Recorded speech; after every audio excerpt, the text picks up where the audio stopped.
আপনার দুটি পা ধরে অনুরোধ করছি, আজকের এই হাদিসটা দুজন বন্ধুর কাছে শেয়ার করে যাবেন। একদল জাহান্নামীকে কিয়ামতের দিন জিজ্ঞাসা করা হবে, তোমাদেরকে কেন জাহান্নামে প্রবেশ করানো হলো? তারা উত্তরে বলবে, আমরা দুনিয়াতে নামাজ পড়তাম না। সূরা আল মুদাসসির আয়াত নাম্বার 42 ও 43।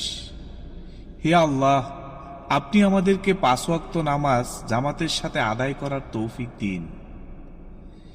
আপনার একটি শেয়ারে আল্লাহ যদি কাউকে হেদায়েত দান করেন, তবে তা হবে আপনার জন্য এক পা লাল উটের চেয়েও উত্তম।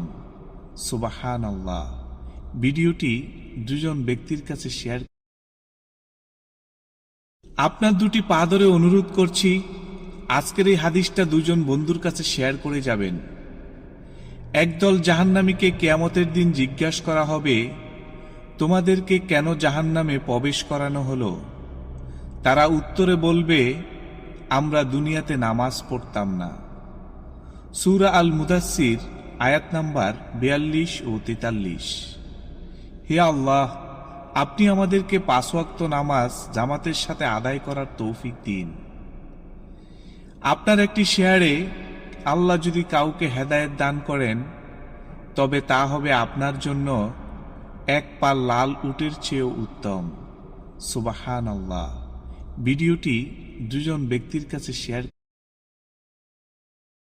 আপনার দুটি পা ধরে অনুরোধ করছি, আজকের এই হাদিসটা দুজন বন্ধুর কাছে শেয়ার করে যাবেন। একদল জাহান্নামীকে কিয়ামতের দিন জিজ্ঞাসা করা হবে, তোমাদেরকে কেন জাহান্নামে প্রবেশ করানো হলো? তারা উত্তরে বলবে, আমরা দুনিয়াতে নামাজ পড়তাম না। সূরা আল মুদাসসির আয়াত নাম্বার 42 ও 43। হে আল্লাহ, আপনি আমাদেরকে 5 ওয়াক্ত নামাজ জামাতের সাথে আদায় করার তৌফিক দিন। আপনার একটি শেয়ারে আল্লাহ যদি কাউকে হেদায়েত দান করেন, তবে তা হবে আপনার জন্য এক পা লাল উটের চেয়েও উত্তম। সুবহানাল্লাহ। ভিডিওটি দুজন ব্যক্তির কাছে শেয়ার। আপনার দুটি পা ধরে অনুরোধ করছি, আজকের এই হাদিসটা দুজন বন্ধুর কাছে শেয়ার করে যাবেন। একদল জাহান্নামীকে কিয়ামতের দিন জিজ্ঞাসা করা হবে, তোমাদেরকে কেন জাহান্নামে প্রবেশ করানো হলো? তারা উত্তরে বলবে, আমরা দুনিয়াতে নামাজ পড়তাম না। সূরা আল মুদাসসির আয়াত নাম্বার 42 ও 43। হে আল্লাহ, আপনি আমাদেরকে 5 ওয়াক্ত নামাজ জামাতের